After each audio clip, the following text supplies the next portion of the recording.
Apenas pasadas las 8 de la mañana de este martes, comenzamos la revisión de la agenda económica AM esta semana acá en CNN Chile. Vamos a empezar inmediatamente a ver los temas que tenemos preparados para contarles. El primero es que el Ministerio de Hacienda recogió el llamado que hicieron distintos expertos, economistas y también el propio Banco Central en el último informe de política monetaria respecto a que, si bien este año vamos a tener un muy fuerte crecimiento, incluso de casi 10% según el Banco Central, el problema principal es qué es lo que pasa después. Va a haber crecimiento, pero es mucho más bajo y por lo tanto hay que preocuparse del crecimiento a largo plazo de nuestro país. Por eso el Ministerio de Hacienda, según informa el Mercurio, convocó a 10 economistas para formar una comisión que entregue propuestas para el crecimiento a largo plazo de nuestro país. También les quiero contar que el viernes la comisión mixta aprobó el informe y esto está consensuado con el gobierno respecto al salario mínimo, el alza de cerca de 10.000 pesos, 3,2% nominal y otras disposiciones como el ingreso mínimo garantizado que subiría un tope de 50.000 pesos. Esto debiera pasar bastante rápido esta semana, tiene que votarlo la Cámara de Diputados y también el Senado. Pasamos a otro tema muy importante, porque según la Superintendencia de Pensiones, en estos momentos en Chile hay 275.000 empleos formales sobre lo que estima el INE en su encuesta nacional de empleos. No son 5,2 millones de empleos formales, sino que serían 5,5 millones. Es un dato relevante, ya que los empleos formales son los más beneficiosos para las personas porque tienen seguridad social, entre otras cosas. Por lo tanto, y sabemos que el empleo es el sector más rezagado de la recuperación económica y este es un dato que hay que tener en cuenta. También les cuento del tema que marcó el fin de semana en el mundo financiero, el hecho de que Core Group Banking se haya acogido al capítulo 11 de la Ley de Bancarrotas de Estados Unidos. Fue cuidadosamente informado el viernes en la tarde para que no hubiera posibilidad de reaccionar para quienes son la contraparte en este tema, que son los bonistas de Core Group. Vamos a estar hablando de este tema también acá en Agenda Económica. Y les cuento que en mercados, por ejemplo, el cobre, lo tenía acá, se los digo al tiro, cayendo en sus contratos a 3 meses, $4.22 la libra, una caída de 1,29%. También el petróleo está en el WTI, $72 el barril, prácticamente sin modificaciones, mientras que los mercados operan mixtos. ¿Qué les parece entonces que lo primero que veamos en detalle en Agenda Económica sea precisamente lo que tengo atrás mío, que son los índices principalmente del viejo continente? A mitad de jornada, el índice que agrupa las 50 principales acciones del bloque sube 0,37%, también sube el FTSE 100 de Londres 0,25%, se acopla también el DAX de Frankfurt 0,75% y el que estuvo cayendo esta jornada ya cerró es el Nikkei, que es la bolsa de Tokio, 0,81%. Eso les podemos contar entonces de los mercados a esta hora acá en Agenda Económica AM. Bueno, yo les voy a contar sobre el tema que marcó el fin de semana en el ámbito financiero. Les decía, el hecho de que Core Group Banking se haya acogido al capítulo 11 de la Ley de Bancarrotas de Estados Unidos. A ver, Core Group es poseedor del 25% de las acciones del Banco Itaú. Recordemos que hace algunos años Itaú y Corbanca se fusionaron, lo dije mal, se fusionaron. Y ahora ustedes no van a ver ningún logo, ninguna sede de Corbanca, porque ahora todos son Itaú, al menos en la parte estética. Bueno, ¿cuál es el punto? Core Group, de todas maneras, es una muy grande sociedad de inversiones. Detrás está el empresario Álvaro Sayé. ¿Y qué es lo que sucede? En los últimos años han emitido 2 bonos muy grandes, uno por $800 millones y otro por $500 millones. Este último fue emitido en Estados Unidos y por lo tanto está hecho bajo la ley de ese país. ¿Qué es lo que sucede? El Core Group no ha cumplido con los pagos en la última que correspondía de los bonos, por lo tanto cayó en un default. ¿Y qué es lo que ha sucedido? Los bonistas, que son los acreedores, han iniciado distintas acciones legales este año. Una de ellas, por ejemplo, pidió en la justicia chilena que Corp Group Banking no pueda vender ninguna de las acciones que tiene de Itaú en el mercado. ¿Por qué? Porque parte de estos bonos han sido entregados con las acciones de Itaú como garantía. Eso es un poco, en muy resumen, lo que está sucediendo. ¿Y qué es lo que pasa? Como los bonistas han iniciado acciones legales, Corp Group se valió de que los bonos fueron emitidos en Estados Unidos, bajo la ley de Estados Unidos, para acogerse al capítulo 11. ¿Qué es lo que da beneficio a quienes se acogen al capítulo 11? Lo conocimos muy en detalle cuando la TAM se acogió al mismo capítulo 11 el año pasado, que no se pueden ejercer acciones legales por parte de bonistas, no se pueden exigir cobros, etc. Ese es el punto, que Corp Group, al verse de alguna manera amenazado, según sus propias palabras, por los bonistas, entonces se someten al capítulo 11 para resguardarse. Este tema es mucho más complicado de lo que yo les estoy diciendo, solamente un resumen, pero el punto principal es que tenemos una nueva sociedad de inversiones, vamos a decirlo, porque Corp Group Banking no tiene ninguna actividad productiva en sí, pero se sometió al capítulo 11.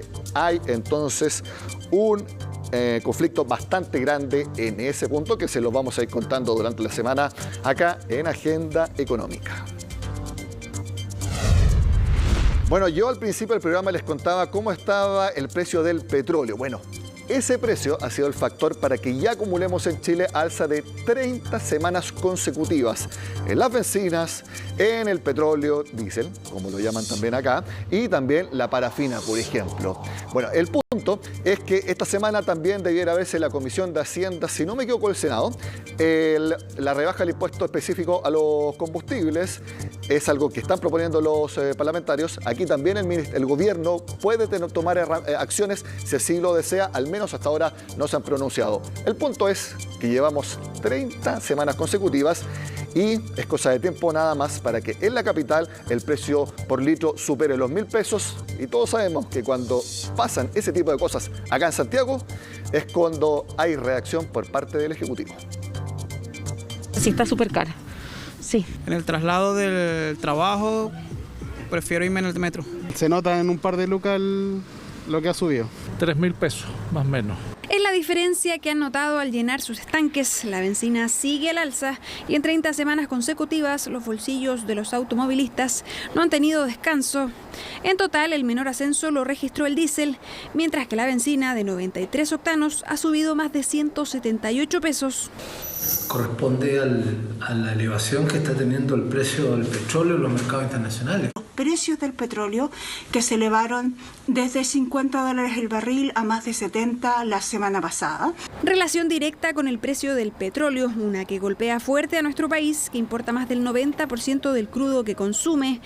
De hecho, en la región ya somos el segundo país con la gasolina más cara, solo después de Uruguay. Eso sin considerar que en Magallanes la benzina ya superó los 1.000 pesos por litro.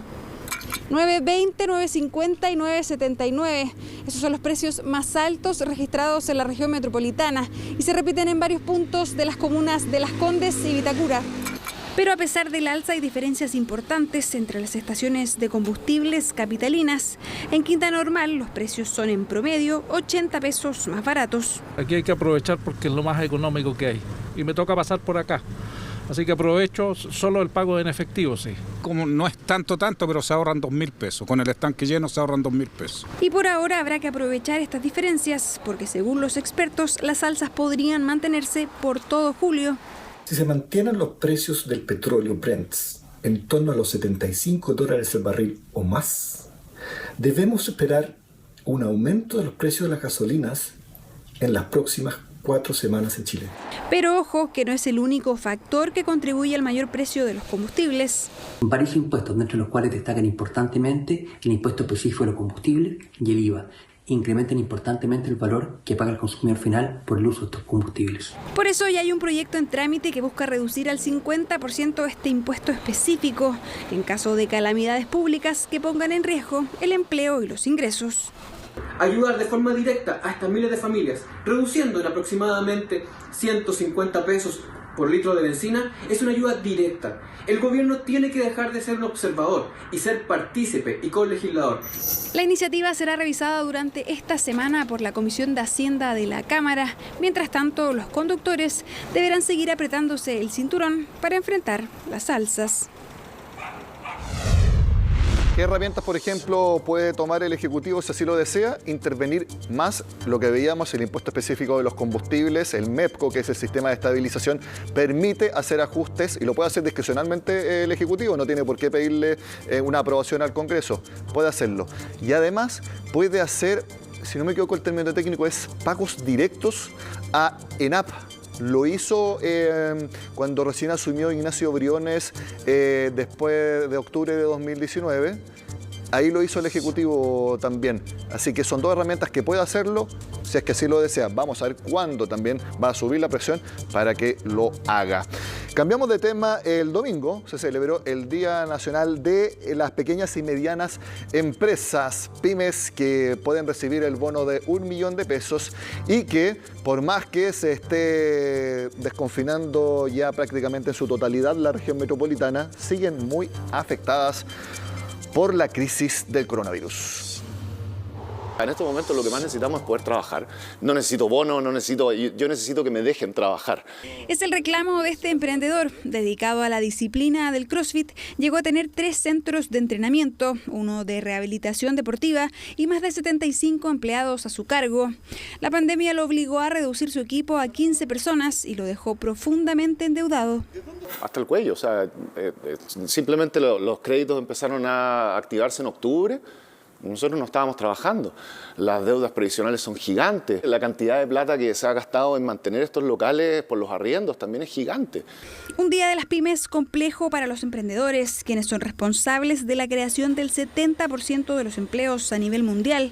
En Chile, las pequeñas empresas generan el 53% de los empleos y aportan un 17% del PIB. Se calcula que el 91% se ha visto afectado por la pandemia. En la desesperación, Daniel incluso sacó el techo de su centro para poder cumplir con los estándares de ventilación. Se habilita la posibilidad de trabajar en espacios abiertos. Pues en ese momento fue como, ya que hacemos, hay que saquemos el techo. Y compramos sensores de CO2, que también nos permitía mostrarle a los inspectores, esto es un espacio abierto. A las 3 semanas vinieron y nos cerraron igual.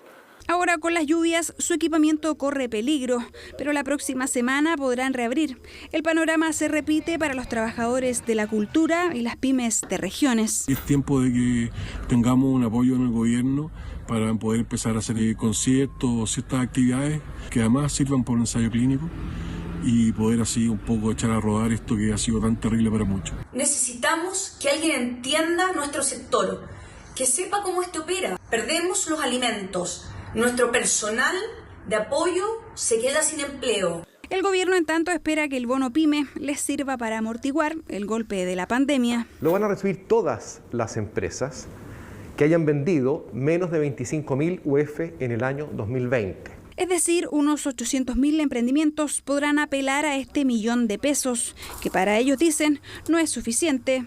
El mejor préstamo que nos pueden hacer es que nos dejen trabajar, que nos dejen seguir operando nuestros negocios. ¿Qué hago? ¿Qué invento? ¿Cómo trato de salir adelante? Pregunta recurrente que se hacen los dueños de las pymes, que en el día que los conmemora esperan poder seguir sobreviviendo a la pandemia. Hacemos la pausa y al regreso estará con nosotros el presidente de la Cámara Nacional de Comercio, Ricardo Meues.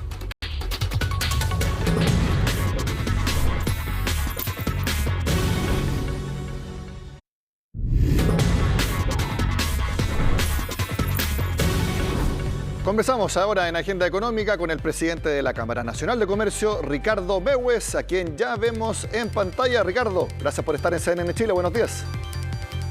Hola Nicolás, muy buenos días, gusto saludarte. ¿Cómo estás?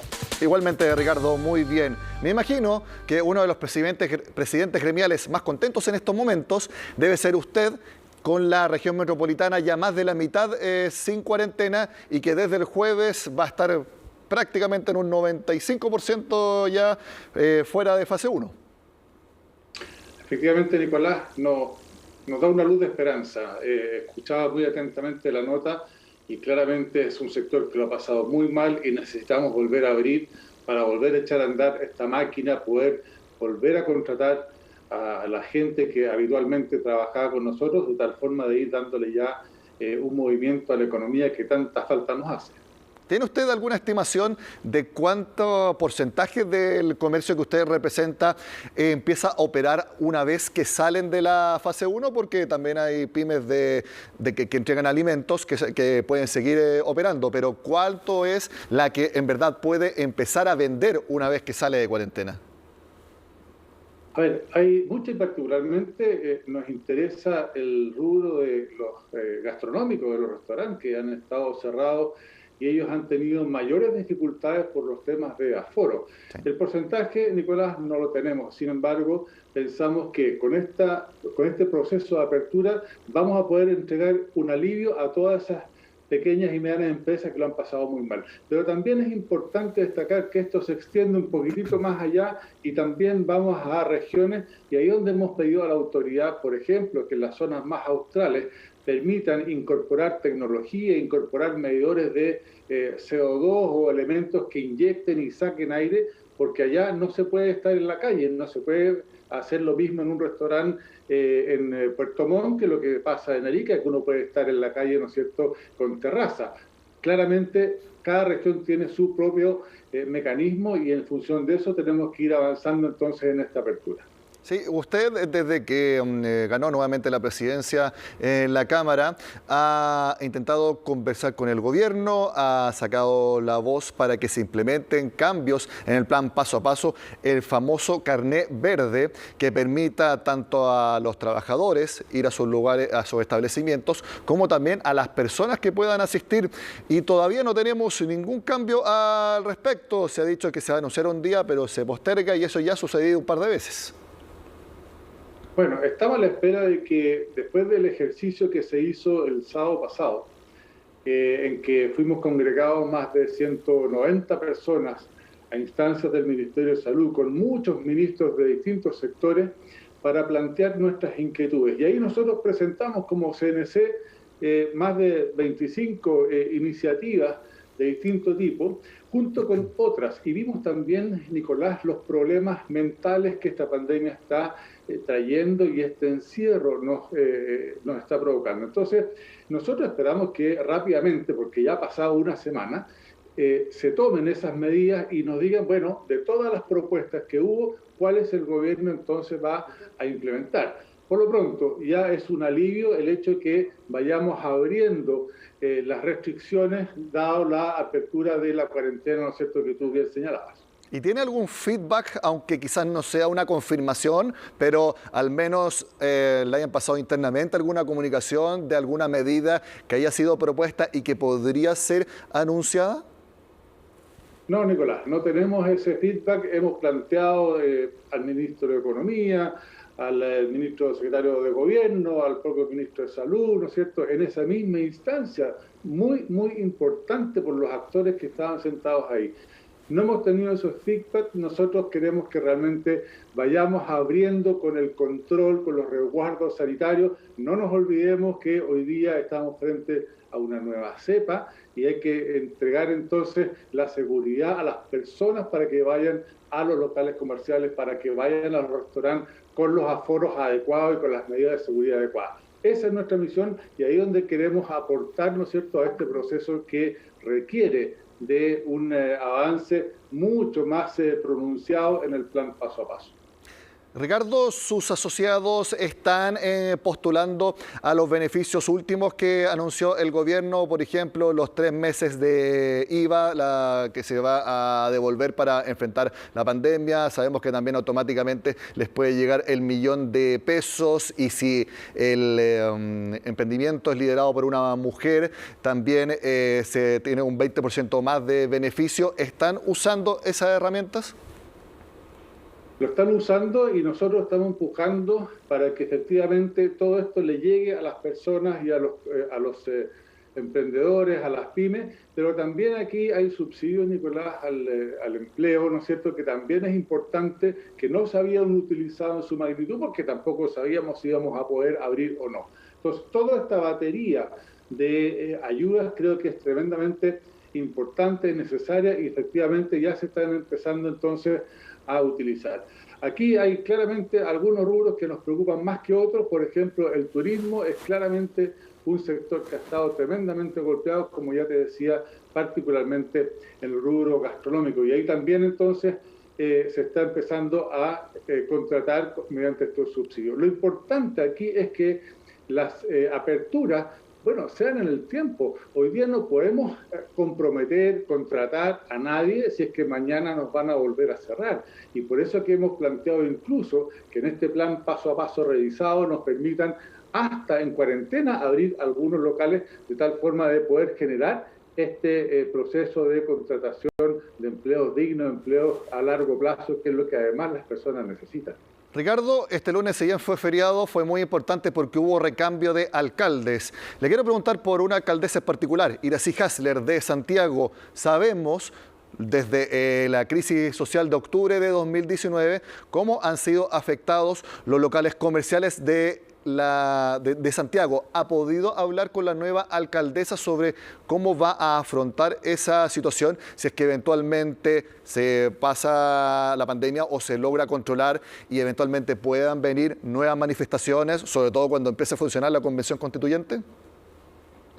Estamos pidiendo, Nicolás, las audiencias a todos los alcaldes que corresponden, particularmente a la alcaldesa de Santiago. El centro de Santiago hemos visto que de alguna manera está abandonado, hay muchos locales comerciales que en la parte de afuera se pone el comercio informal y nos preocuparon, sí, las declaraciones que hizo la alcaldesa, por lo tanto tenemos que ir a conversar con ella, plantearle lo que pasa en el comercio establecido cuando se pone el comercio informal al lado y ver cómo en conjunto, desde ella, la Municipalidad de Santiago puede ir aportando a todos esos cientos de locales comerciales que están en esa comuna y cómo realmente podemos ir además formalizando a todas esas personas que, por las razones que ya conocemos, que la crisis social y la pandemia tuvieron que salir a sobrevivir. Pero también creemos que es necesario hacer un trabajo en conjunto para ir formalizando a cada una de esas personas de tal manera que puedan legalizar su proceso y además ir accediendo a los mismos beneficios que está entregando el Estado. Ricardo, mi última pregunta ya es sobre un sector muy particular del comercio. Me imagino que usted vio que la Fiscalía Nacional Económica iniciará una investigación sobre los precios de los materiales de la construcción. Usted, por lo que ha podido recabar información, hay un efecto, no voy a decir normal, porque no es normal el alza que ha tenido los materiales de la construcción, pero es un efecto de oferta y demanda por restricciones a nivel mundial de proveedores de materiales, por dificultades logísticas, o cree que eventualmente podría haber quizás algo de colusión, no digo en todo el sector, pero algunos focos? No, yo creo, Nicolás, primero que está bien que se investigue las dudas que pueda tener la autoridad. Sin embargo, hemos visto qué es lo que está pasando en China, qué ha pasado con el mercado marítimo, qué pasa con los productos que no están llegando o no están siendo embarcados en forma oportuna. Y eso también existe el problema de la oferta y la demanda. No olvidemos que mucha gente ha aprovechado la liquidez que existe para comprar materiales de construcción, para arreglar sus casas, para incluso para hacer algún emprendimiento. Entonces, todo esto va estresando el sistema. Por lo tanto, la verdad es que es importante que la autoridad haga su labor, que fiscalice, pero claramente también aquí hay otros factores que están detrás de estas alzas de los precios. Ricardo Mewes, presidente de la Cámara Nacional de Comercio, como siempre, gracias por conversar con Agenda Económica. Le deseo un excelente martes. Muchas gracias, Nicolás. Buenos días. De esta forma terminamos la edición AM de hoy. Siempre los invito a que vean la edición PM a las 8 de la tarde. Yo también los voy a estar acompañando hoy día en esa oportunidad. Sigan acá, ya viene Conexión Global.